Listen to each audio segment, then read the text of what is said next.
Hi, third graders. In today's reading mini lesson, we discussed that you can learn about authors or illustrators by reading many of their books.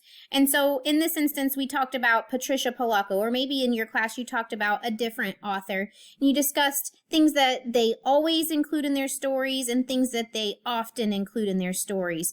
And you probably also discussed that authors usually get ideas from something that has happened to them in their life.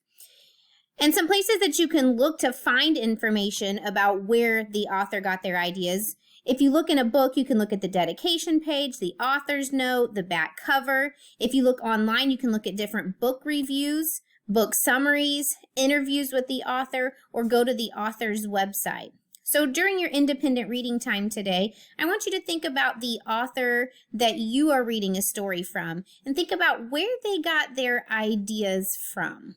And be ready to share when you come back together as a class.